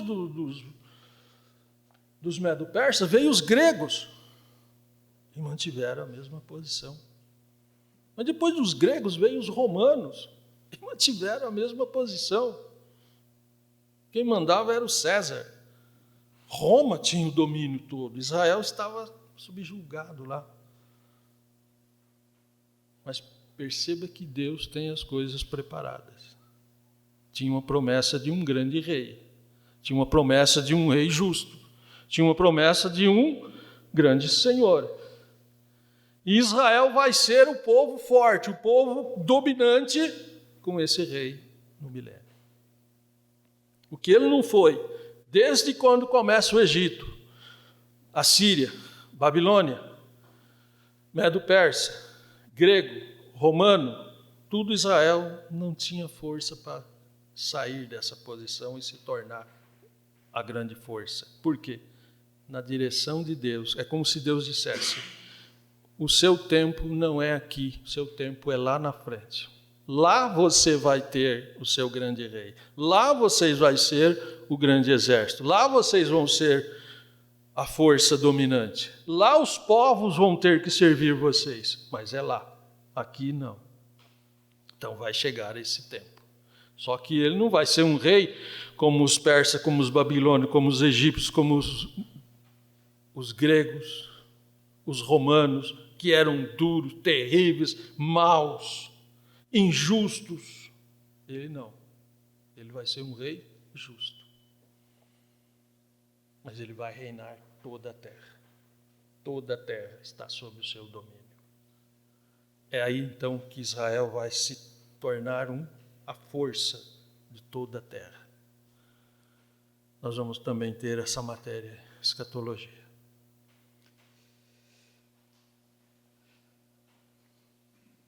Bom, nós estávamos comentando que Jesus, no dia da sua vinda em glória, na segunda fase para Israel, ele vai destruir o exército do anticristo e implantar agora o seu governo. Mas antes dele implantar o seu governo, vamos pensar assim, um rei, quando chega na sua posição, agora eu vou reinar, vamos supor um governante, né? Quando ele chega lá em Brasília, um presidente, ou aqui em São Paulo, chega lá, ele começa a acertar tudo que ele vai fazer. Troca essa posição, coloca ali. E uma das que o Senhor Jesus vai fazer é prender o inimigo. Prender o diabo. Primeira providência após... A primeira mesmo é aquela que eu citei para vocês. Ele vai vencer o exército do anticristo. E ele já vai, nessa atitude, tanto o anticristo quanto o falso profeta já vai para o lago de fogo direto. Vivos. Onde é o lago de fogo? Quem sabe? Eu acho que ninguém sabe, né? A Bíblia não cita onde é. Mas ele vai ter um lugar. Eu entendo que nem o anticristo, que vai ser um homem, e nem o falso profeta sabe, mas alguém vai levar ele lá e colocá-lo lá. E ele vai para lá. E aí, então, chega a vez do diabo. E quem vai prender ele não vai ser o próprio Jesus. Veja que aqui na página 200, nós temos aqui Apocalipse 21:3. Eu vou ler, vocês acompanham. E vi descer do céu um anjo que tinha uma chave do abismo. Uma chave não, tinha a chave do abismo. Se tinha uma chave é porque poderia ter mais, né? Mas essa chave só tem uma. Pelo menos cita aqui. Tinha a chave do abismo. E uma grande cadeia na mão. E ele prendeu o dragão, a antiga serpente, que é o diabo e Satanás. E amarrou por 1000 anos. E lançou no abismo. E ali cerrou, pôs selo sobre ele, pois para que mais não engane as nações, até que 1000 anos se acabem, e depois importa que seja solto por um pouco de tempo. Existe divergência quanto a essa questão prisão de Satanás. Que o irmão colocou aqui na matéria, vocês devem ter lido e devem ter percebido. Uns dizem que ele não vai conseguir enganar ninguém, porque todo mundo vai ter o conhecimento de Deus da forma que ele não tem acesso a enganar ninguém. Nós não pensamos assim, né? Porque ele sempre é um grande perigo. Outros dizem que ele não vai ter ninguém aqui para enganar. Mas independente desses pensamentos, que a gente não se fixa nele, nós entendemos e cremos no que está escrito aqui, que um anjo, pode ser o Miguel, pode ser o que Deus determinar, é que vai chegar e dizer, você está preso. Estou colocando nas minhas palavras humanas, né? No que nós conhecemos. Você está preso. E ele não tem como fugir. Você já viu quando o policial chega e diz, esteja preso, e já vem com a gema e pá, e marra e já... É isso que vai acontecer com ele. Você está preso com o grande dragão, chamado o grande enganador. Você está preso e ele não vai poder fugir. E não vai ser o próprio Deus, não vai ser Jesus que vai. Ele vem com uma ordem. Como se diz, eu tenho ordem de te prender, você está preso. E vai prender e colocar ele nesse lugar e vai para o abismo. E lá ele fica por 1000 anos. Aonde é esse abismo? Também nós vamos ver em escatologia. Eu comentei com vocês que, baseado naquela parábola lá do rico e do Lázaro e do rico, o Sheol, ou o Hades, que é o mesmo lugar, ou o inferno, que podemos citar assim, porque alguns dizem assim, o inferno é o lago de fogo, e lá não tem ninguém ainda. Então ninguém vai para o inferno. Mas nós podemos dizer que o Sheol também é o inferno. Lá tem aquela área dos que não foram salvos, estão lá. Então, quando alguém morre, fala, ele foi para o inferno, foi para esse lugar onde não era o lugar dos salvos. Que nós comentamos da seguinte forma, um lugar era o seio de Abraão, paraíso, outro lugar, dos não salvos, e no meio o abismo. É lá que o diabo vai. Aonde aqueles anjos terríveis, demônios, que Deus não permitiu que ficasse nos ares, na terra, em lugar nenhum, mas encarcerou lá. E ele vai para lá também. E ele vai ficar 1000 anos lá. Ok? É lá que ele vai. E ele não tem escolha. É lá que ele vai ficar 1000 anos. Página 201. Dos ares será lançado por terra. Aqui o irmão comentou a sua vinda. O diabo, na página 202, ele diz, finalmente será preso. Por que finalmente será preso? Porque entendemos biblicamente que o diabo não está no inferno. Aí vocês respondem, mas como não está no inferno? Ele nunca esteve preso. Quem está lá, nesse lugar lá, é aqueles anjos que Deus não permitiu que ficasse nos ares, na terra, mas que estão nessas cadeias de prisões no abismo, para onde ele vai. Mas, se agora ele vai ser preso e levado a esse lugar, é porque ele ainda não foi preso, não foi aprisionado em nenhum lugar. É com base no que o nosso irmão coloca aqui, que o diabo ele vivia no céu sendo um anjo de luz. E ao pecar, ao levar 1/3 dos anjos, ele foi expulso e hoje o seu trono é nos ares. Aonde é esse ares? É nas estratosferas aí que a gente não tem essa definição. Vamos supor, os americanos, russos, as pessoas que vão para esses lugares não acharam ele lá. Mas ele pode estar num lugar que o homem não vai conseguir chegar. Mas a Bíblia diz que o seu trono é nos ares. Nos lugares celestiais é onde está, não o céu, mas nos ares. E aí então ele vai descer e entronizar aqui na terra. É isso que o irmão coloca aqui na sua matéria. Então o diabo ainda não foi preso. Esse lugar do inferno, que estão aqueles que não foram salvos, lá não tem demônios e não tem o diabo lá com eles. O diabo é um líder dos demônios que Deus permitiu que ficasse aqui na terra. Mas nesse dia ele vai ser preso. Ok? Página 204. O milênio de Cristo. Falamos um pouco sobre o milênio de Cristo, quando então ele vai reinar esses 1000 anos aqui na terra. E o Senhor será rei sobre toda a terra, naquele dia será o Senhor, e um será o seu nome. Então é o reinado do Senhor aqui na terra.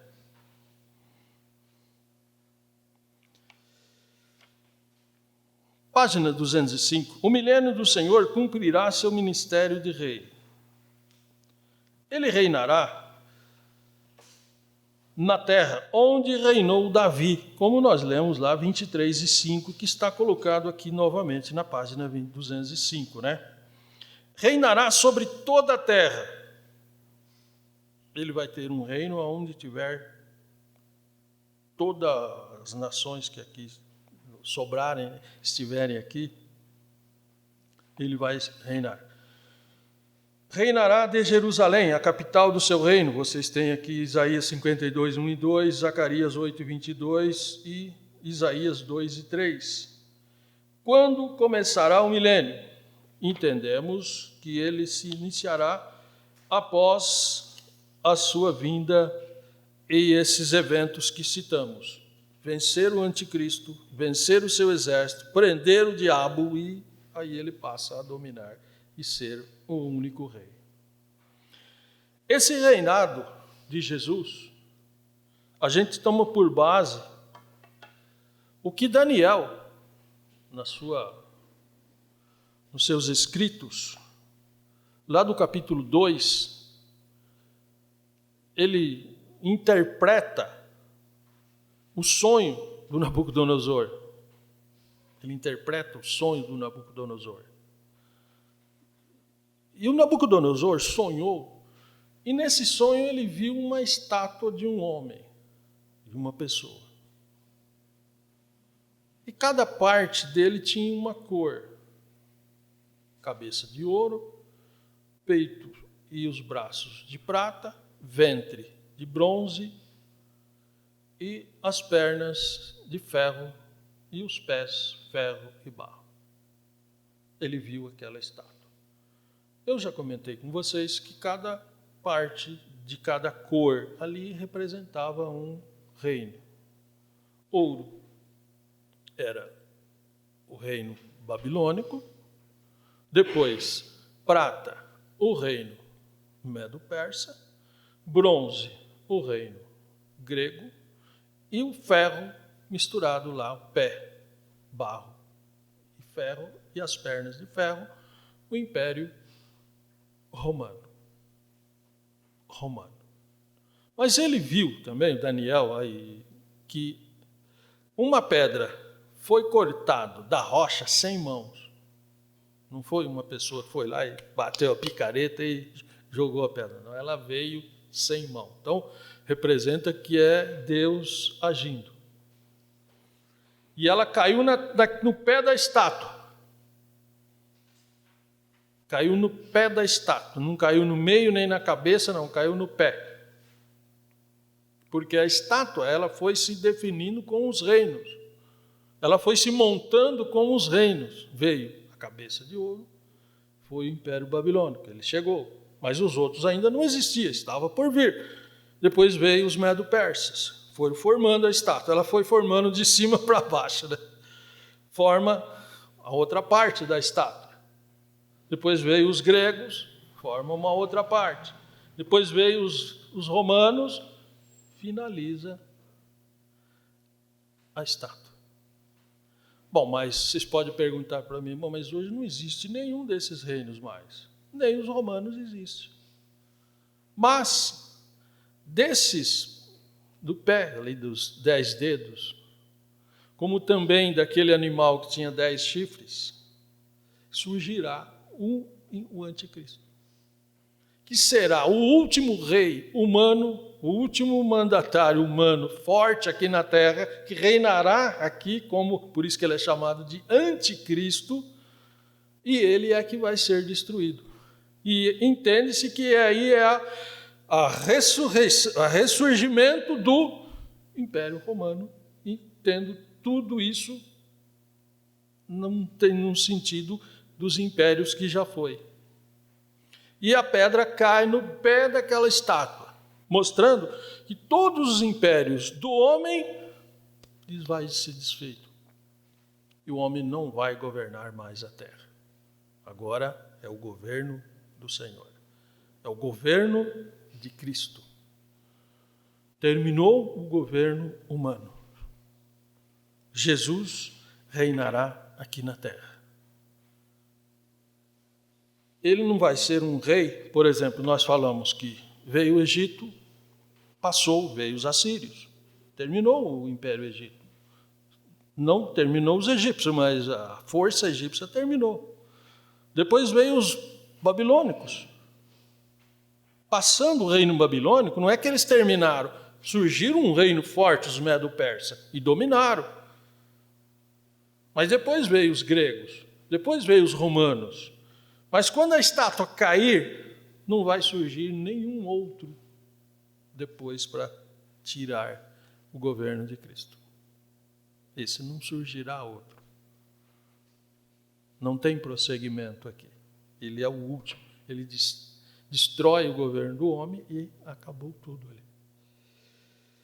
Ainda a página 206. Um reino forte, um reino de paz, um reino justo.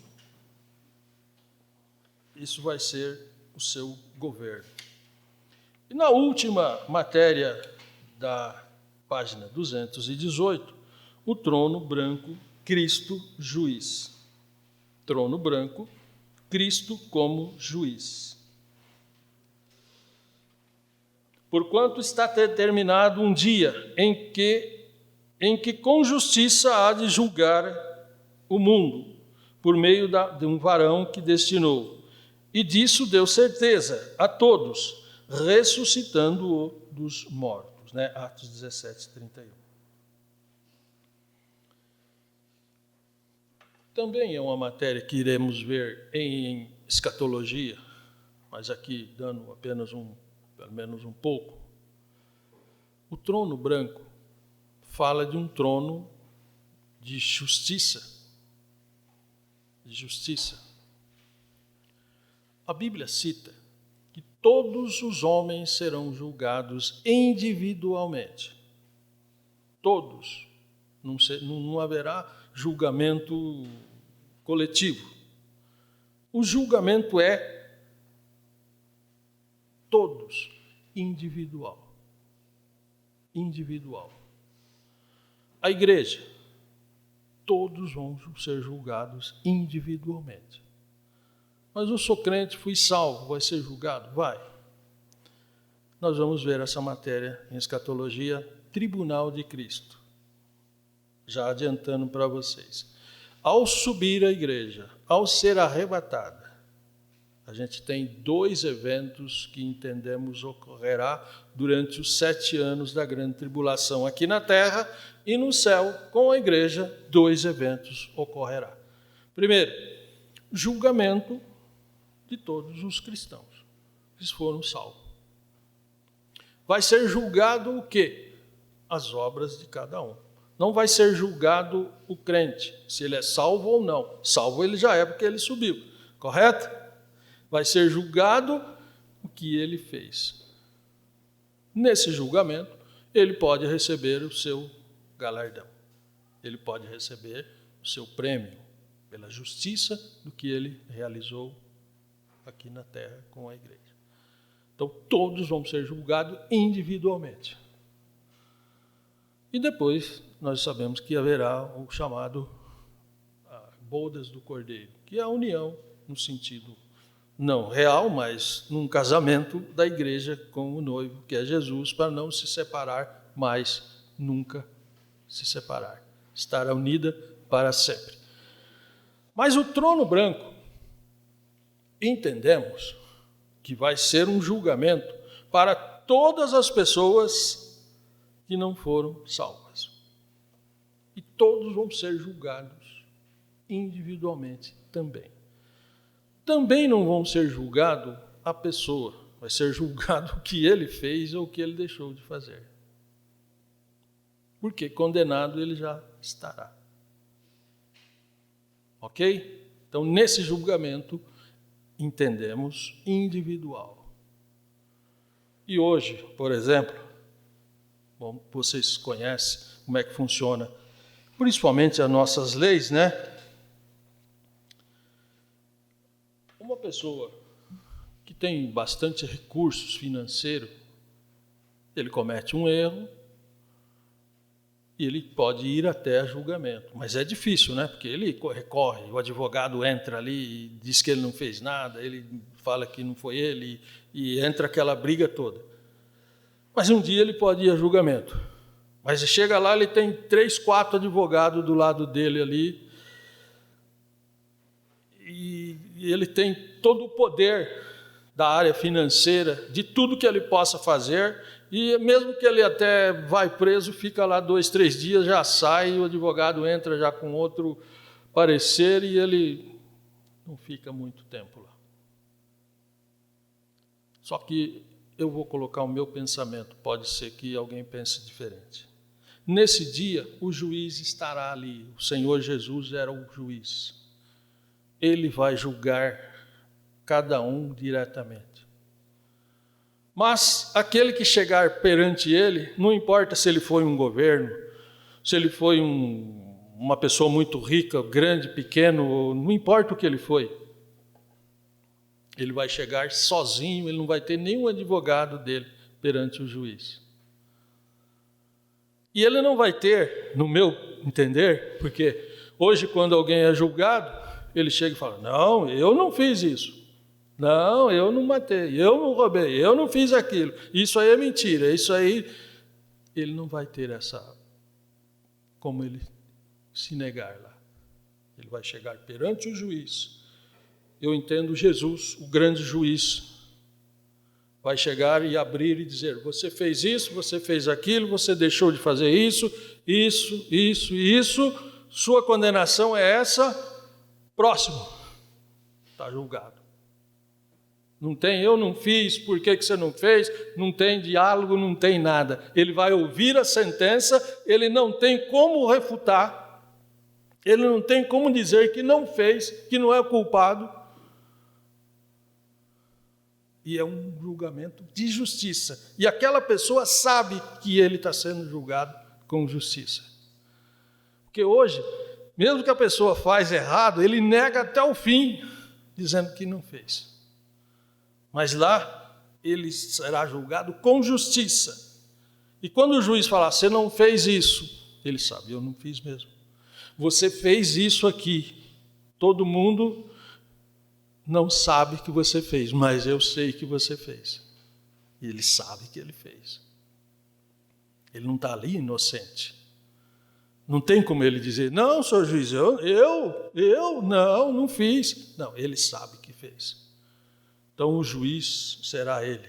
E ali não tem advogado, não tem defesa, não haverá ali, como o irmão colocou, é um trono em qual o juiz vai aplicar a justiça. Não tem misericórdia. Não tem o arco da misericórdia de Deus. Ali é um julgamento sem misericórdia. Não é que ele vai usar de abuso, ele vai usar a justiça. O que tiver que ser feito, vai ser feito. Ele é o grande juiz. Ele vai julgar desta forma. E esses vão ser julgados depois do milênio.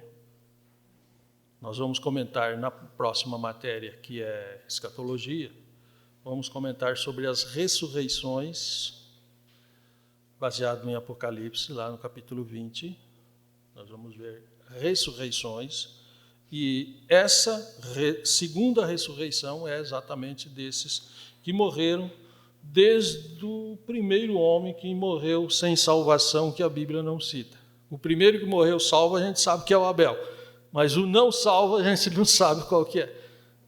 Mas teve ele, não sei qual que é, mas teve um primeiro, e vai ser desse até o último que não for salvo aqui na terra.